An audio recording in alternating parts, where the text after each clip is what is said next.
On my way walking to the Fiesta, I saw this guy, and it looked pretty interesting what he was doing. And it was, I think, just a church group here having a Sunday meal during Fiesta. And that was either apples or potatoes he was running through a peeler.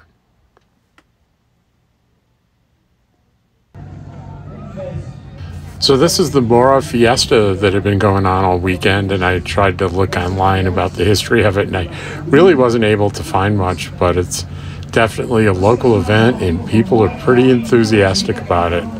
And I'm hoping that I'm going to be able to leave this, the music they're playing in the background, I'll run it through the YouTube algorithm and see if I get any copyright strikes.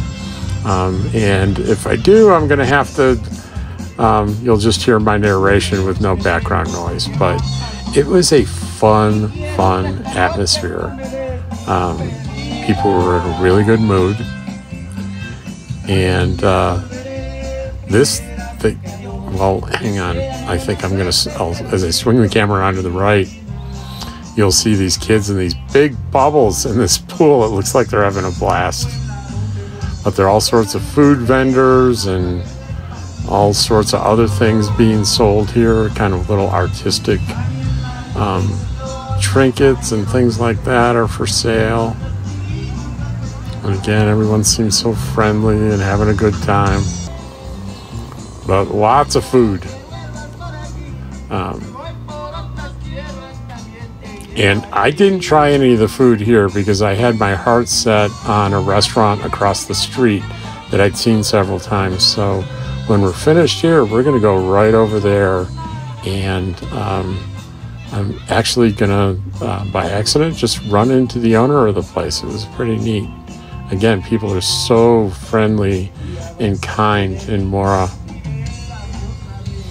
You'll be confused if you visit Mora about parking because it looks like people park on the sidewalks, they park everywhere, and it's a little the parking situation is a little confusing. But this part looks like every state fair or carnival I've ever seen. Big ass turkey, it says up there. And these are all the people under the tent. It's a beautiful weather today. It's very comfortable in the shade.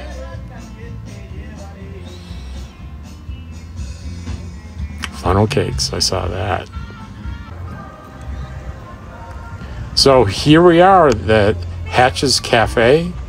There's a little handwritten menu up there. There's all kinds of different types of hamburgers, cheeseburgers, burritos. And those are called what? Ribbon fries. Ribbon fries. Oh, they look delicious. They are. Do they taste as good as they look? Yes. Definitely. I'll get you an order. So the owner is sitting across from me, and he gave me these ribbon fries that we saw earlier, and I'll tell you how they are. Okay, that's pretty damn good. That's pretty good. Now we'll try the burrito. Number one, it's gigantic, piping hot, made fresh, bean and cheese.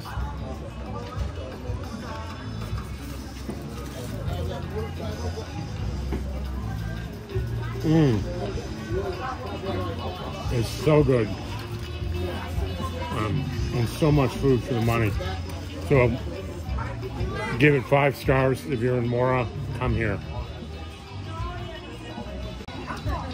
So I wasn't big on salsa, but the owner said you need to try their homemade salsa. And let me tell you something, my friends.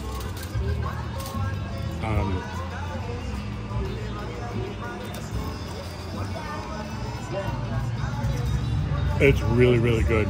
A really great combination of spices. I wouldn't say it's really hot at all, but there's lots of flavor. I've noticed this mill every time I've come in and out of Mora. You can't miss it, so I decided to stop and get some education on it. It was built in 1864. And if you want to know more about it, there's a webpage there if you want to freeze that and copy it down.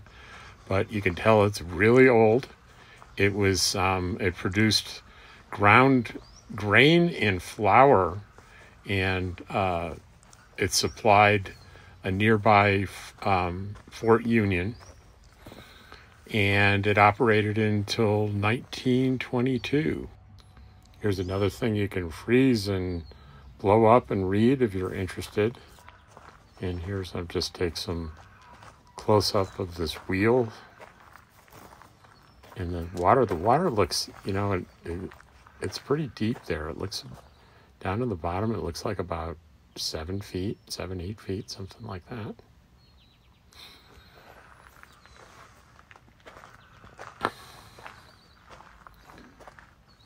Just look at the age of that door.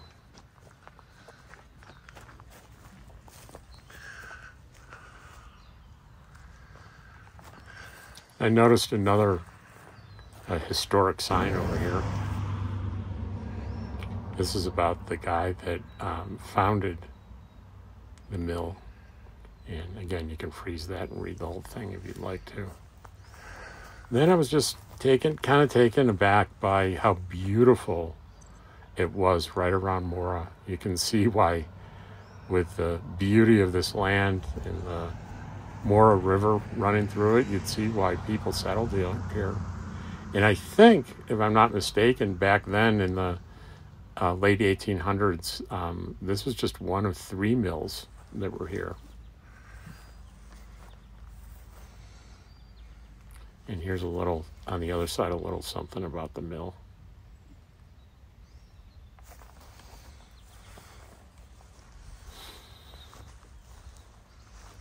It's quite an impressive structure, and you can kind of see here how it's within inches of the road that you take to get into Mora. So this is a structure that nobody misses coming in.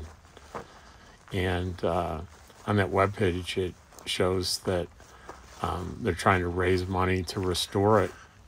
It's considered one of the most historical structures in the area.